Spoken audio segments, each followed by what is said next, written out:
Hello, everyone. Welcome to a new episode of Tales and Tactics, this time beyond the book.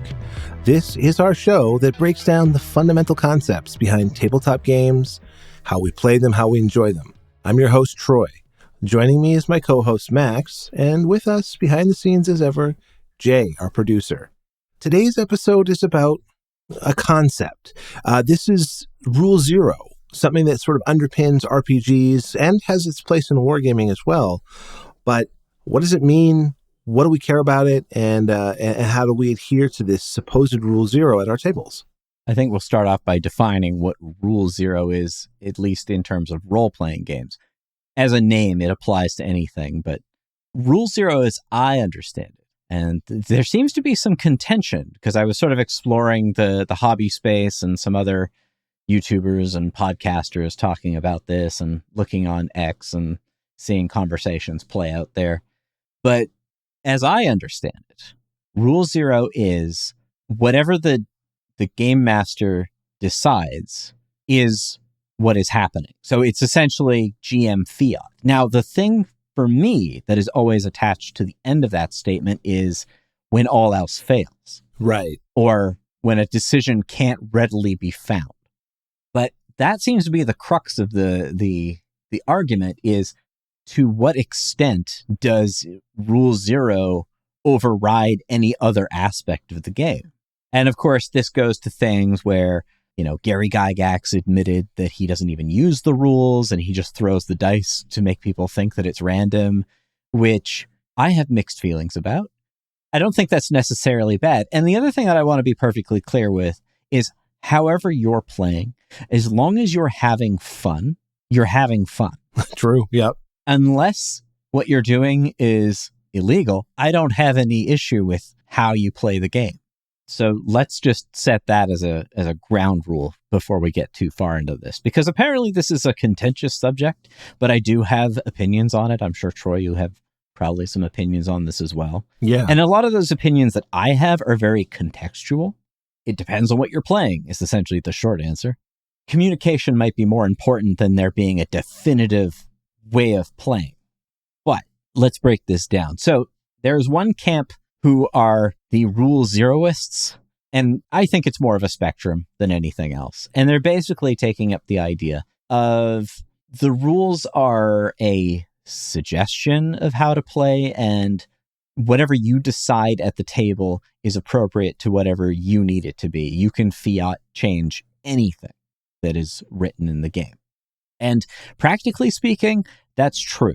There's no way, there's no game police that are going to show up and arrest you because you decided to do something with your group that, that's not a thing, right? So we need to also say that, as a point of authority, obviously that's true. The other camp, I guess sometimes I've heard them refer to as the rules as written camp, before that term being used in that, often referred to them as the off-the-shelf people. Right. Which believe that the way the rules are written into the game is the proper and appropriate way to play the game without exception. Yes, this might be the only way to play, in fact. Yeah, and as I said, there's an extreme of both of these. I don't think anybody, there may be some people who fall into those extremes, but I think most people gravitate around the middle.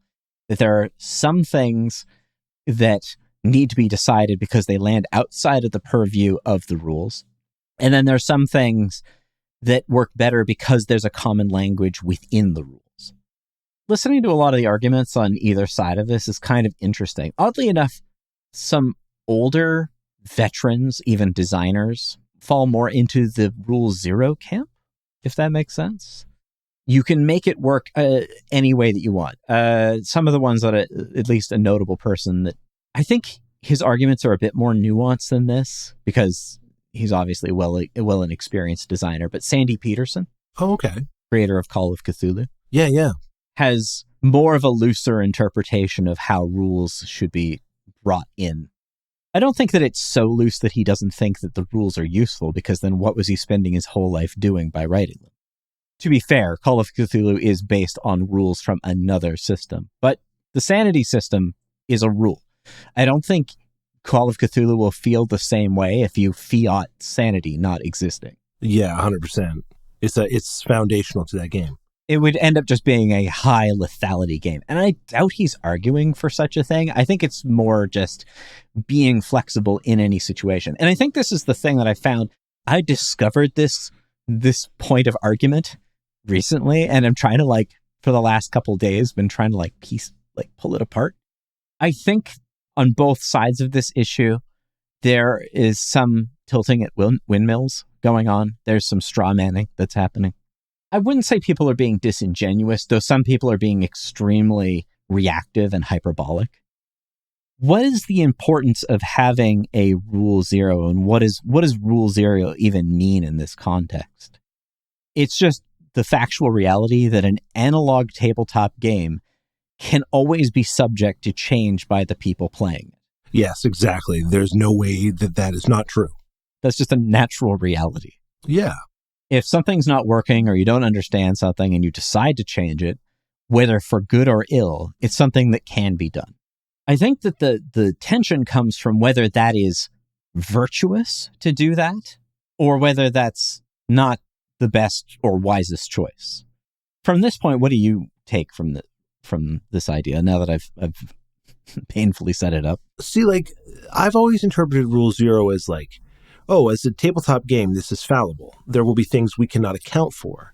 So you have to make that stuff up. So you can do that. And if anything else in here isn't working for you, make that up too. And I've always felt that was kind of the point of it, that it wasn't really meant for anything other than fixing a leaky pipe. You know what I'm saying? As I said, the thing that I've always remembered, and this is maybe more of an old school interpretation of this concept, is that it is required when it is necessary. Yes. So if there is a rule for something, that it would make more sense to fall onto that rule. Now, I think the area where it starts to get weird is when people want to adapt or expand the game, when people want to start molding and shaping that. So one of the I may as well give a source for at least some of the argumentation. If I bring somebody up on here, it's not because I don't think that they have a point. They definitely have a point. So there's a YouTuber called The Basic Expert who is developing or has developed a product called the White Box, which is, white being spelt like the monster, W-I-G-H-T. That project gives me some ideas to the framing by which this all comes to be, which is that the White Box is an interpretation of OD&D that integrates the chainmail rules into it because that was the basis for that game initially. The other path of those rules are the alternate rules that are in OD&D originally. So it puts aside the alternate, if you don't have chainmail rules, you can use these, which were more predominant probably away from the Great Lakes area. I'm sure people in the Great Lakes area, in that community, had more access to chainmail. They would easily be able to get access to things like outdoor survival. And anywhere else, like on the West Coast scene, they would have probably more likely used the alternate rules in the OD&D books, in the Brown box. Right. So it really came about as a matter of necessity. And I think more, if you really want to dig more into the detail of the evolution of those scenes and the discussion about the evolution of those games, John Peterson's Elusive Shift is probably going to give you the most detail of the evolution of Dungeons and Dragons as a concept. Okay. A lot of his other books do a really great job of describing the evolution of wargaming and anything. It tends to center around Dungeons and Dragons, but as much as I don't play D&D all that much anymore, I will admit that it is the sort of focal point of an origin where wargaming reaches its unique antithesis and then turns into role-playing game being a totally different thing. Historically, I see it as these different camps. And I think there's also other cultures. I'm just aware of those two being predominantly unique between each other, is the Great Lakes scene and the West Coast scene. And there's probably an East Coast scene as well. I feel like I'm talking about some kind of rap movement. The interesting thing is that, so what the white box attempts to do is give the original intent or pure direction of these rules by including chainmail rules adapted into the D&D one, essentially as it was intended. I don't want that to sound too presumptuous, because I think that's a perfectly valid interpretation of that product. And I think that may make it work better. The thing that was interesting is that there's a lot of contention by even people who worked on those games that's pointless, or that's a dead end. And again, I'm only taking it from this other creator's interpretation or his interactions with the scene. That there's no point in making a game like this. And it also, there's these points about how D&D as a game evolved from this idea of it being adapted by house rules. So the Arduin Grimoire is a perfect example. Nobody knows how to play this weird half-built game, so I'm going to give you my interpretation of that. And thus, the Arduin Grimoire is essentially, it's a homebrew rule set for playing Dungeons & Dragons that is essentially its own game, almost. It almost being a completely self-operating system built off of the Dungeons & Dragons concept. And I guess that's the alternate idea. And then when this discourse is being made, eventually Gary Gygax makes first edition AD&D, and also John Holmes makes basic set. And then these become codified as, I guess, more based on the discussion of Dungeons and Dragons, but it does really put chainmail to the side as a kind of relic of history. Right. Even though that was, at least within some of the primary circles, the main point of play. The example given by Basic Expert is that the developer, these rules were used by Arneson in Blackmore. So this is the historical context for the tension. But I want to get past this point and try to break apart what this problem is, because it seems like there's a lot of heated debate around something that is more, not so much it must be this or it must be that, but it can be this, but it's better to do that. It's about the potential of the thing being what it is and the wisdom of approaching it by using what is already existing. So this is my own interpretation of this. As I said, you can play the game however you want. You can change anything you want. That is the unique quality. Well, I mean, it can be applied to digital games too, but then you need some knowledge of coding and probably a number of other things. It becomes an undertaking that might even require multiple people to achieve a vision. So tabletop games, as long as you understand the system that you are modifying, you can then create additions and suggestions. And there are entirely fertile systems. Dungeon Crawls Classics has a surprisingly robust and well-considered fan base that makes stuff. And I can say that not everything in there works for everyone, but it's the sort of game where you can it invites you to play with it and alter it. So obviously, Rule 0 is a thing. No one can ignore that fact. I think the aspect that I draw from the Basic Expert is not so much what is possible, but what is wise, which is, if you are going to tinker with something, you better know how it works right off the shelf. And I actually share his point as to, I don't think that you should never change the game, but you should definitely know the game well enough to feel that you have the authority to change it. Now, as I said, you don't have to listen to that. You can do anything you want, but you're going to get better stuff. There's so many things that are fan-made out there that are, especially for Dungeons and Dragons, I find, and this is, I am well familiar with this, being someone whose most influential edition of D&D was 3rd edition. So you've seen all the secondhand material. Yeah, they opened the gate right up. And I will say, a lot of it is either superfluous or bad. I would argue a good 80% of it is probably like that. And that was a big problem when that market was exploding and you were just trying to put something out there, is that it would get swallowed up by the noise of the other stuff. And anybody, after a while, if you just saw some alternate version with, more of a homebrewed kind of feel to it, you probably avoided it, even if it might contain something worth having. Yeah. It's a signal to noise ratio issue when it comes to modifying stuff. And very often the stuff that is bad is in there because the nuances of the system are not fully grasped. And sometimes the person does grasp the system and it still ends up bad. That may be more of a matter of their proclivities, of what they think good design is or what they think is fun. And that may be more a matter of taste.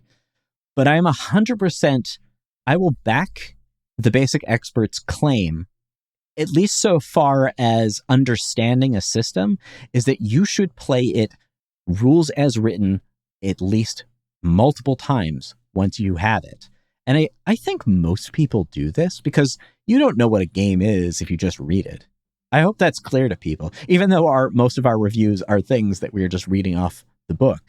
I'm clear when I'm speaking to the actual experience of that play rather than discussing the theory. Yeah, and it's something that's a lot easier to do with a war game, right, than it is with an RPG, is to get those play hours in to test something, So different games even invite or disinvite, I guess, that more or less.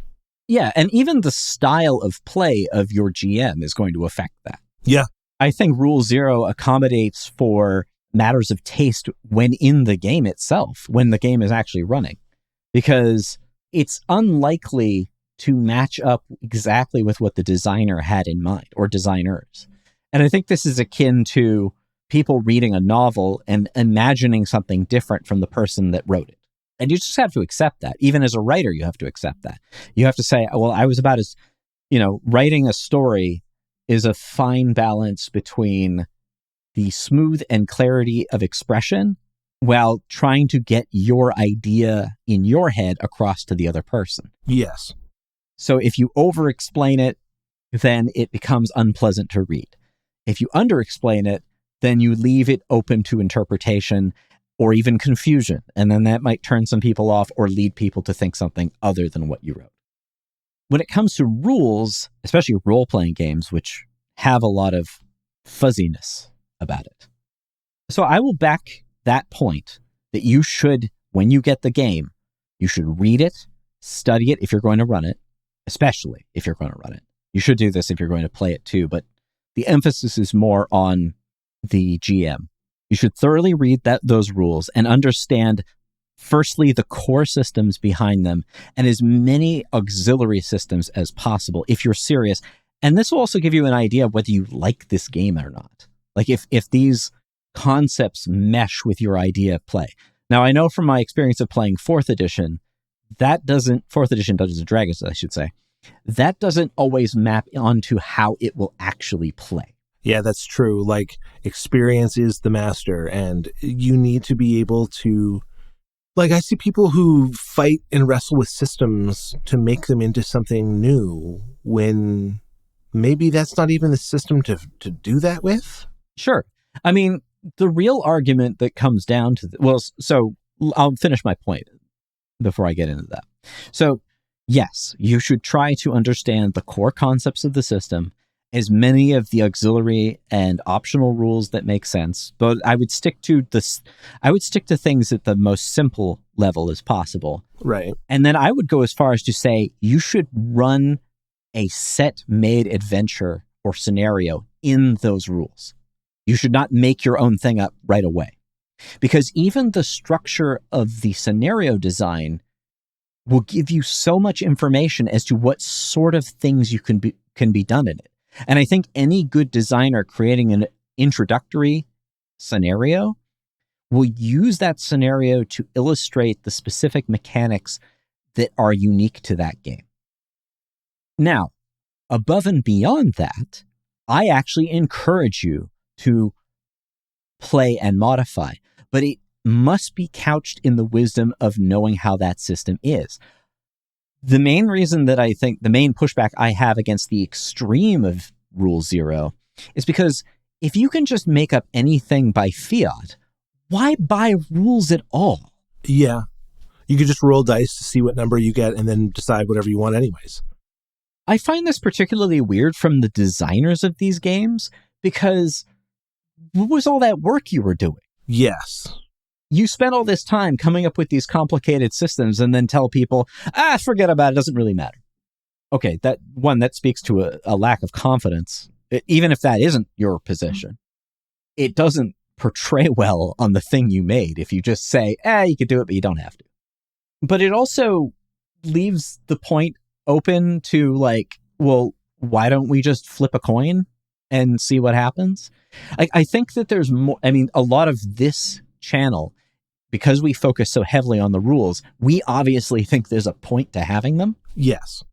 Having systems is what makes a game feel differently. And ideally, if the game is well designed, you should be able to feel those systems affect play itself. So if you're just making stuff up and then deciding things by arbitrary systems, well, one thing, you definitely don't need a complicated rule system like Dungeons and Dragons to begin with. There are much easier and lighter systems you could use. True. Role-playing is more than just an aesthetic experience. Rolling dice and scribbling down things on paper and experiencing, like socially interacting with your friends around a table, that is an important part of the game. That is a very enjoyable part of the game, but that's not the whole thing. Part of it is working in a robust and surprising system. A big thing that I say that's important about the rules and why they do two main things. One, they give a common language to everyone at that table to say, okay, we all have an understanding of the constitution of this game, right? There is something permanent written down that we can fall back onto. And if we decide that, obviously the GM's fiat will basically say, well, probably in this case, it's not going to rule. But I think if the GM is doing that all the time, which is an exaggeration to most cases, but if they are doing it all the time, then it undermines that collective language of what's being said. The second thing that rules do, certainly with some games, and these are maybe the ones that I prefer, are that the rules themselves become another player at the table or another interjecting element, so that things are not fully in control of the GM and land outside of the purview of any player. You are given the unexpected. And I don't find this is for me personally. I know people who think differently than this, but for me personally, a lot of the fun of being a GM is actually to be surprised both what the players are going to do and what random things will outcome from the dice. Yeah, totally. I'm not a control freak. I really dislike for one thing, it's too much work. It's exhausting to take on that element, but also it's taking on too much responsibility, so that if I axe somebody's character because it feels dramatically correct, I run the risk of upsetting them and then trying to blame it on the dice, which may not have had the effect. Or the reverse. I save them from some perilous fate that I shouldn't feel responsible for taking on in the first place. As much as you can do whatever you want, and of course you can, that doesn't necessarily mean that you should. And the rules are guidelines for a reason. And they allow for a more cohesive and understandable game. And once you've mastered the rules, to whatever degree you think that means, you then can create things from those rules, additions, even whole other games that will fit well. In fact, I think the best thing to start writing, if you're going to write something from nothing, is to write adventure scenarios or scenarios in general. And there are a lot of different ways to this. You have your more modern narrative style adventure that drives a plot forward. And for certain games that works. There's the more old school style that I prefer, which is more of maintaining an environment. So there isn't a central plot. It's not a movie or a book.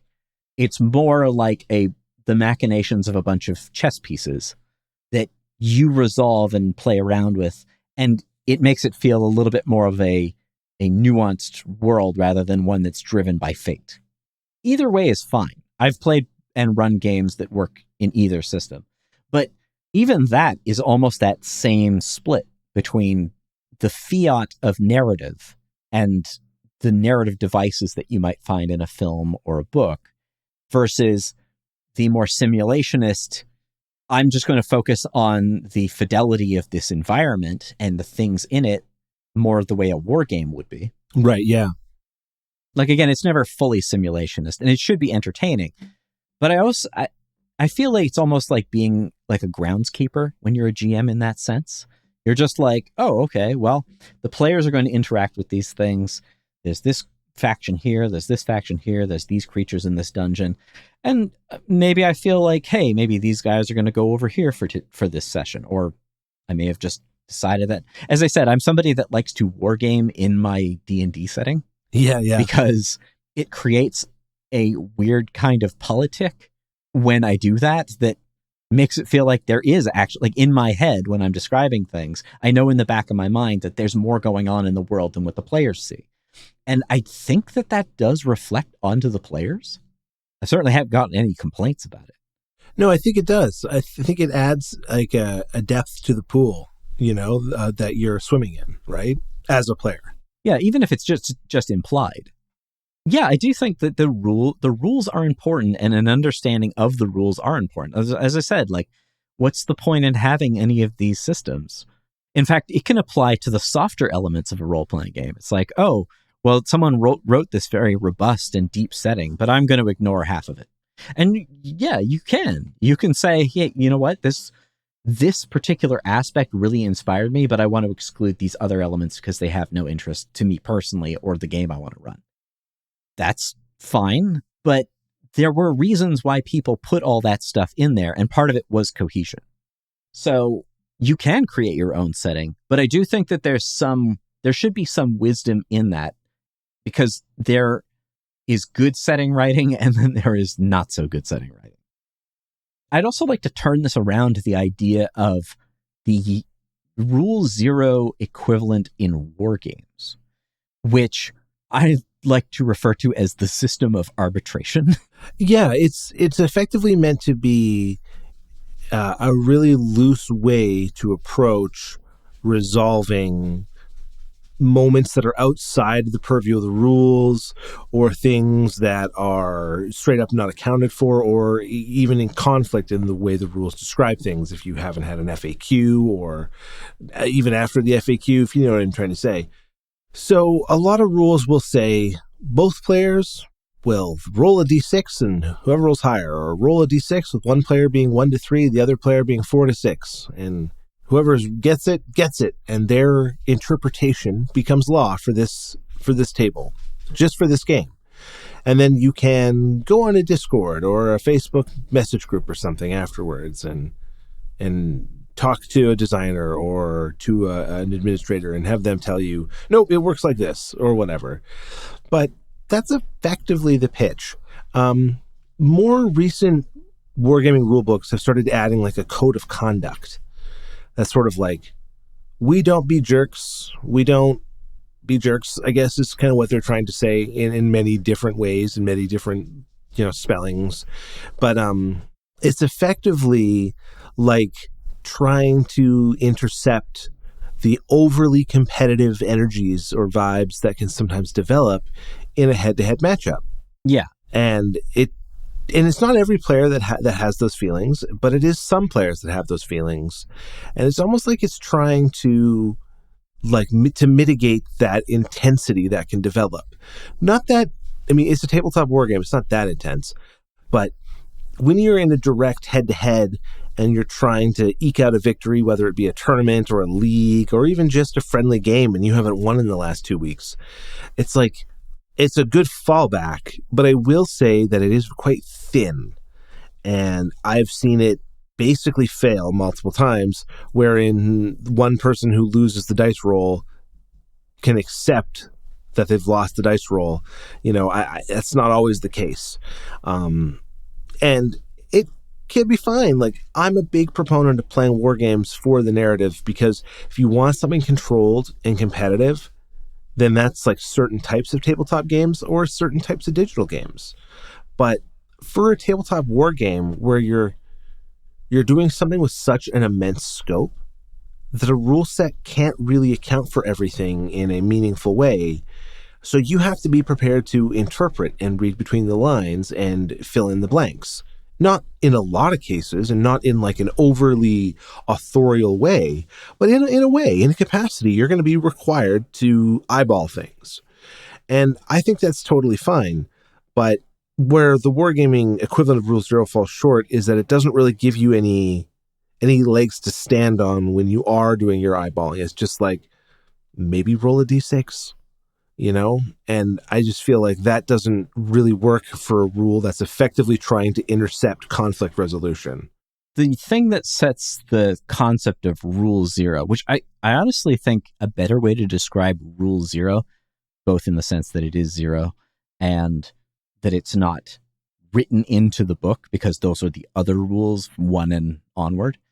But it's the idea that there are unspoken rules, which are essentially obvious elements. And I think that the thing that underpins this in both war games and role-playing games is that it is a game.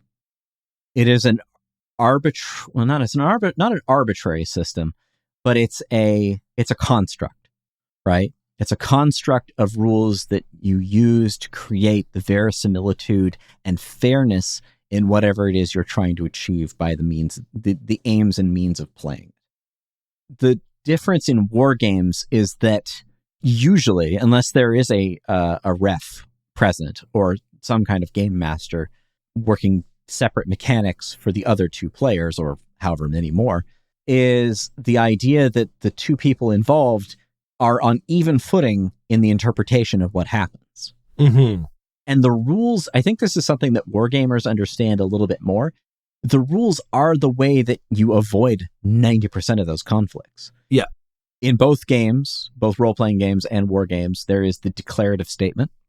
So that's one of those main ones. I remember we had a kerfuffle in one of our games that I've probably mentioned before, where someone declared their position in such a thing, and then the confusion by the opponent was they didn't think that was fair because they didn't realize that it was declared, right? And so that might have more to do with paying attention to what's happening. But there is this element that anything that you say is something that the other player has to react to, or in the case of role-playing game, what the GM has to react to, or vice versa. Well, it's a way to cut off dispute is when you avoid gotchas, right? Yeah. You avoid moments where someone is surprised by a fact that they didn't know, and now they have to contend with it. And that kind of is in a way disappointing, because in a competitive game, the gotcha is the moment. That's when that's what it's for almost. However, we have to think about it. And it, just as you said at the top, what is this? This is a game. This is nothing more. So it's not about the gotcha moment. It's about we both having a good time. So you kind of got to explain your way around, like, I'm moving to here to get the flank on you for this. You don't move to there and stare at them and be like, don't notice I'm flanking you. You know what I mean? Like, it's not about that. So I find the best way to put water on the competitive fire is not to not want to win, but it's to be very open and honest with everything you're doing and not really having a dagger behind the back. Even if you have troops in reserve that are effectively a dagger behind the back, still being open and honest about their deployment, your intentions, how you're moving them. You don't have to say, and on turn 6, I reveal this. Like, you don't have to say that. But I think it is through those declarative statements that you find the common interpretation that is so necessary for these tabletop games to work. And then from the declarative statements, you then have the rules to set the arbitration from what is happening. Truth. So if you say, I do this and that isn't possible, then you don't do that. If you say, I do that and I do such and such a thing, and the rules don't explicitly cover that, but they might suggest that possibility by way of another rule, it really is up to your opponent to agree with you. They might say no because they might be much more competitively minded in this case because they think it'll give an advantage. Right. But if you're playing a friendly game where the thing is the interesting elements emerging from play, they might say yes. And I think it really depends on how the rules are written. So like modern competitive games like Warhammer 40K are very much built with very little questioning as to what a rule means. So much so that I think it makes the game slightly a detriment for me to get into it.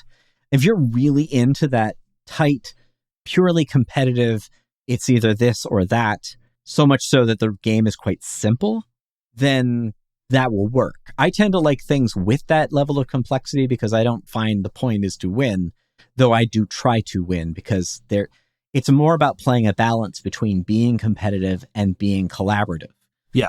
And there's no tension without competition, but the tension doesn't yield the most interesting results if you're not willing to give a little bit. And sometimes I don't think what I'm giving over is so detrimental that I won't let it happen to make the game more interesting. Well, it's kind of like the classic thing of like a lot of war game ruins are 2 levels, right? Like like it's an L shape or a C shape or some kind of U shape, right? And there's a second level that you could stand on and put a sniper or a machine gun or something. Mm-hmm. But oftentimes there are no stairs. There's no ladder. It's just a second level. And how do you get onto that? And most rule books don't really they'll give you climbing rules, but they don't really say like, oh, if you're trying to climb to that second floor that we know there's an implied stairway, they don't really talk about it. So you and your opponent need to almost hash out in advance, like, hey, how do we handle invisible stairs? Do we have them? Do we just not go onto the second floor? Or do we have to climb only at the junction point of the wall and the floor, like, climb at the edges, so to speak? Like, how do we manage that? And I think that's also part of the rule zero of wargaming, because a lot of rule sets will either over-explain terrain to the point of no one owns terrain that matches what you have described, so you have made your game very hard to play with, or people will just hand-wave the complexities of terrain without due imagination as to like what that's going to mean on the table. And a lot of times, games that are more purported to be cinematic might include like bespoke climbing rules. And that can actually be something that's valuable for almost any miniatures game, because it's like you kind of need the ability to navigate the terrain that the player has, as opposed to something that's just like paintball ramps, looking like a speedball course or like a Halo level, So something that isn't necessarily a thing for the game itself, but something that actually feels like a real place to some degree. Yeah, exactly. And that's part of why miniature games are special, is because you can make these dioramic environments. They don't have to be like museum quality, but you're making a little town to fight over. And that is really rewarding, And there's also the reward of challenge, which I don't know if that's just a me thing or something that comes with age. So long as it doesn't close me out of victory, I don't mind it being harder. Agreed. Maybe it says a lot about me, but when I mod video games that I play, very often the mods I put in make the game more complicated or difficult. That might be just a me thing, but like I am somebody that gets a lot out of a narrow aperture of victory. Right. You want to feel the tension. You want the blast doors to close right behind you. Yes, and I also like the entertainment of catastrophic failure. Yeah, true. Even if it's competitive, because I think this is the key thing. You always have to keep in mind that you're playing a game, but you are playing a game that you want to immerse yourself in. So that's why it's always this fine point between the rules, which hopefully, if it's a good game, are designed to build that immersion and give you systems and methods for making it feel like it isn't just being made up on the spot, unless you're into that.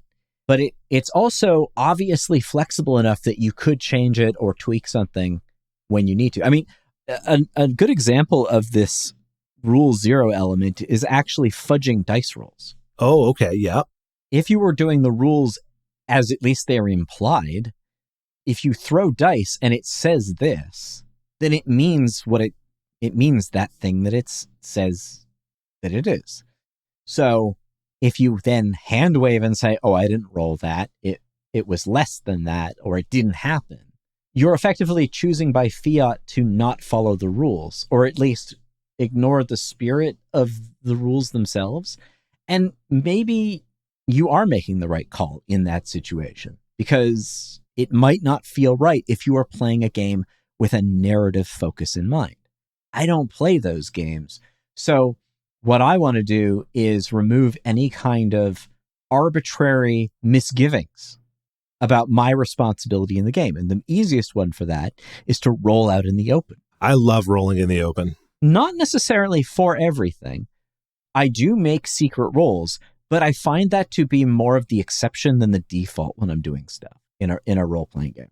I like to roll in the open, but make them unannounced. Like if I'm doing a secret roll, I just roll a d6 and look around and put it away. People are like, what was that? And I'm like, nothing. Don't know.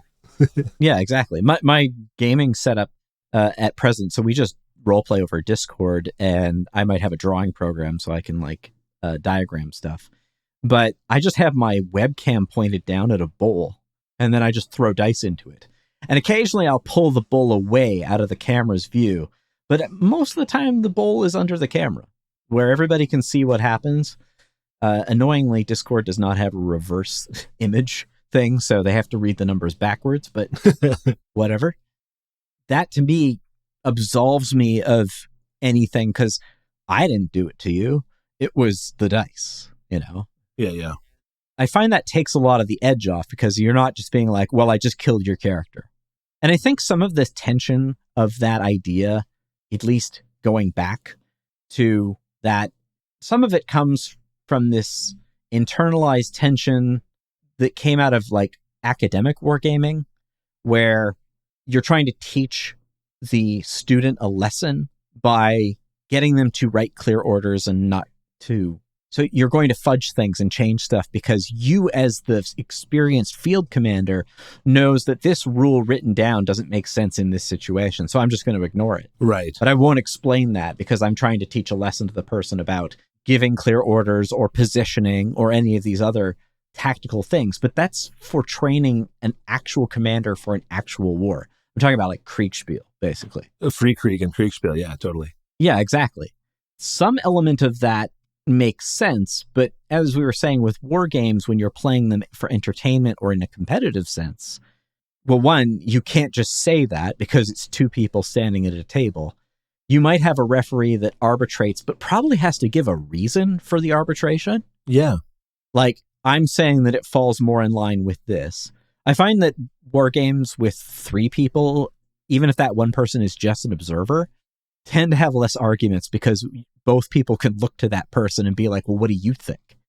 And if they're knowledgeable enough in the game, they can give you input that might break the tension of that tie. But the rules exist to create a sense of fair communication, a common language, if you will. Yeah, 100%.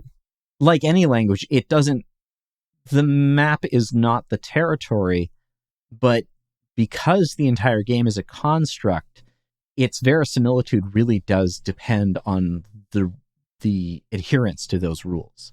Mm-hmm. It might also require the bending of those rules, or perhaps even the flat out breaking. But I think it's important to be clear as to the kind of game that you're playing. For instance, I'm more forgiving of GM fiat in a game like Paranoia. Oh, yeah. Okay. Because it is goofy and silly, and you could just kill my character arbitrarily because, one, the consequences long-term aren't as bad as they would be in another game, but it also might be funny that my character mouthed off to the computer and then got disintegrated. Right? I think in that context, it makes sense. So I think the real truth about it is, at least in my opinion, is that it's not so much whether it's this is the most important part or this is the most important part, but it's about finding where the wisdom to know when to do one or the other. Yeah, we have to assume that it's not TSR late years and some playtesting is actually happening. And hopefully these ideas have had an opportunity to percolate and become something. So when you engage with them, they're not just on the page for nothing. Maybe there's something of value to these rules and learn from them, and then adapt them to suit. But it's just a process of rules learning. It's not some battlefield, I don't think. It's just that's learning rules. You have to learn them to mess with them. Once you've played them a little bit and you're more comfortable with them and you sort of understand the interactions, like what hangs off of what, you can change it to make it do whatever you want. And then some things you'll find aren't even that good at what you want to change them into. And that's kind of the thing I find that's limiting about Dungeons and Dragons, is a lot of people see that as the thing they have to change to become a new thing, you know? And it's like, that's not even good at becoming 50% of the things people try and make it into. You know, like, oh, I made a folk horror D&D. And it's like, is D&D the thing that actually does horror? Is it actually good at that?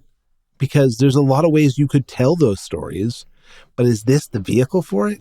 And I find, like, before you just make a change to a rule, you know, get more familiar with the subject and the rules themselves. And heck, half the time it's easier to just get inspired to write your own interpretation of a rule than it is to fastidiously recreate something using another person's rule set anyways. You know what I'm trying to say?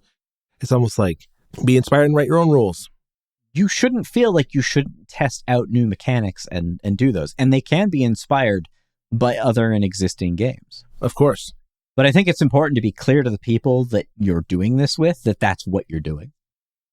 Honestly, the best way to get around the fiat problem when it comes to rules is write those rules down and be explicit with the players that I have codified this exception.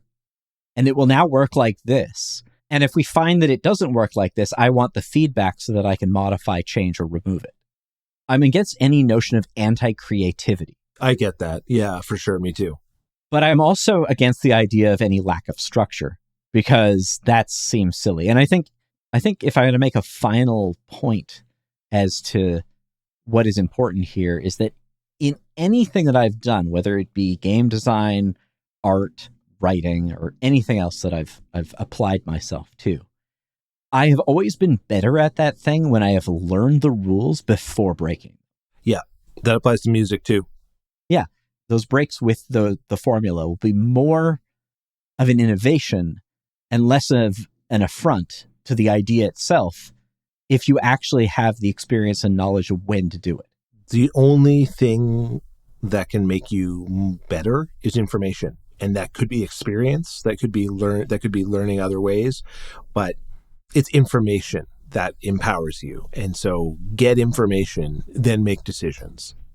Yeah. And I think a lot of the time this I don't care about the rule thing, I suspect that the phenomena comes from people who have played the game and experienced it entirely through play. Oh, players, yeah. And then they become inspired by that experience, especially if they're creative people, to then rapidly extrapolate on that idea before understanding the fundamental aspects of it. And I find that this often gives rise to the shallow systems that I don't really enjoy.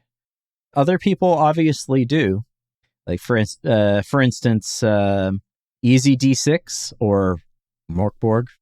These are games that have entertainment value and that are very rules light, but I also find them quite shallow as like a rule system. I often find that the cool things in them could be easily ported out and put into something more interesting.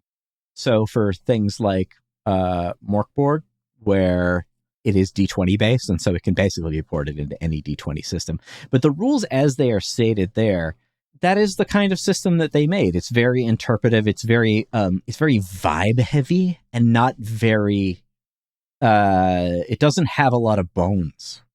It's pretty, but it's boneless and toothless in some sense. Though it has a lot of style that I think may be oversold.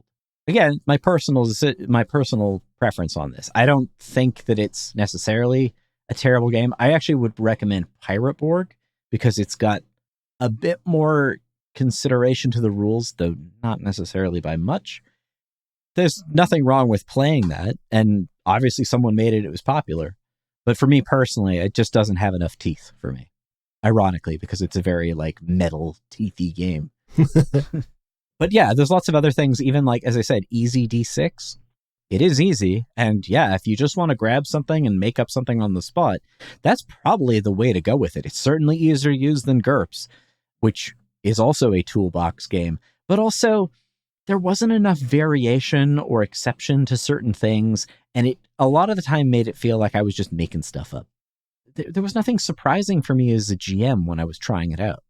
It seemed very samey. And there's a lot of those rules light systems that feel samey. Those are my feelings, Obviously, to reiterate, there's no proper way to have fun except for the one that gives you the feeling. Yep.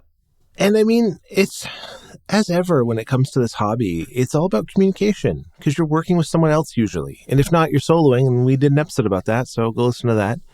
But otherwise, it's about communication and communicating across the table about expectations and what you're looking for will create a better gaming experience than even having like bespoke special rules or having free improvisational night where you can scat on the mic, like whatever. Yeah, if that's what you want to do with your friends and somehow dice get in there to break up the monotony of it, then yeah, that's great.